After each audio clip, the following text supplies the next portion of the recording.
अस्सलाम वालेकुम वरहमतुल्लाहि वबरकातुहू। बुखारी में एक हदीस है जहाँ पे नबी करीम सल्लल्लाहु अलैहि वसल्लम ने फरमाया कि जहन्नुम में औरतों की तादाद ज़्यादा होगी। Women will form the majority of the people of hell. इस बात से अक्सर औरतें बहुत डिस्टर्ब हो जाती हैं और वो कहती हैं ये कैसे हो सकता है, हम इतना कुछ करते हैं अपने ख़ानदानों के लिए और हम फिर भी जहन्नुम में सबसे ज़्यादा होंगे। इस इशू को डील करने के लिए दो तरीक़े हैं।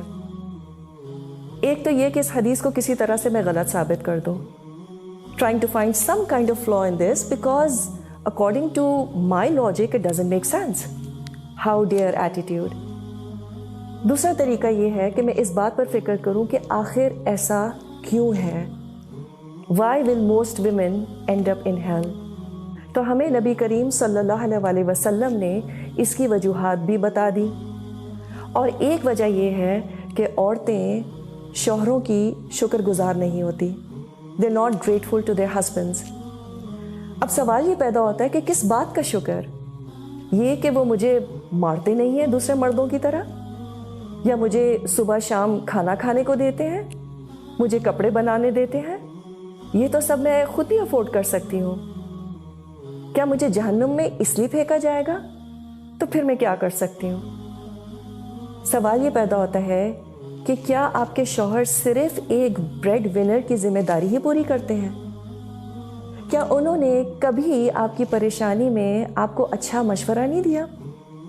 क्या उन्होंने कभी आपकी बीमारी में आपका सर नहीं दबाया, आपका ख्याल नहीं रखा?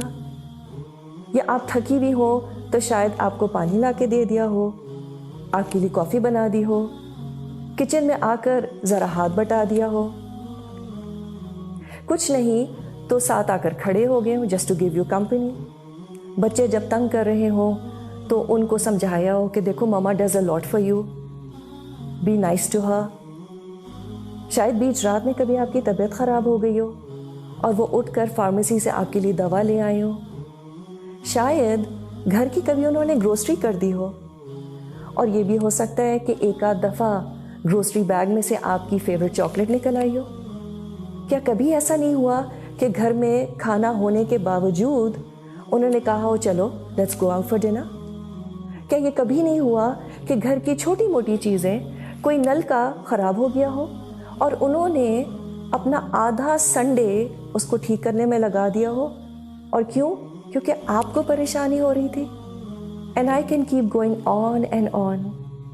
हाँ, ये बिल्कुल हो सकता है कि ये तमाम बातें आपके शौहर ना करते हों, सब शौहर इतने एक्सप्रेसिव नहीं होते। तब भी अगर हम उनकी ज़िंदगियों को देखें तो आम तौर पर सुबह से शाम तक वो जो इतनी मेहनत करते हैं किसके लिए करते हैं? और क्या ये आसान है?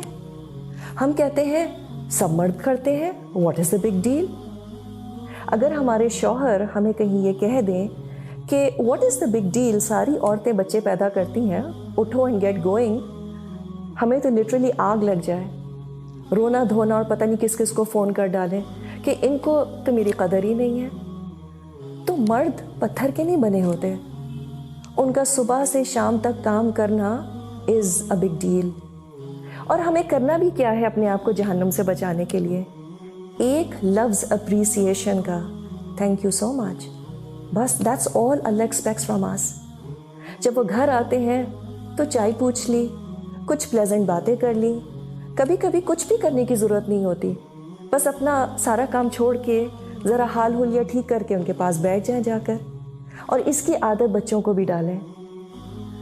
कभी माएँ पिकनिक वगैरह पर अपने बच्चों के साथ क्रिकेट खेलने की कोशिश करती हैं, तो मैं तो एटलीस्ट अपने बच्चों को कहती हूँ देखो इजी बॉल कराना please.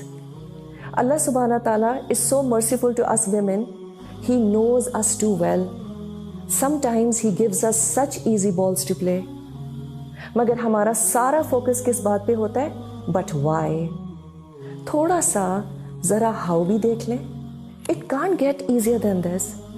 And to think of it, Allah ने छोटी छोटी बातों में हम औरतों के लिए इतने बड़े बड़े रिवॉर्ड्स रखे हैं। अल्लाह को ट्रस्ट करके तो देखें। It's all about how we perceive his commands.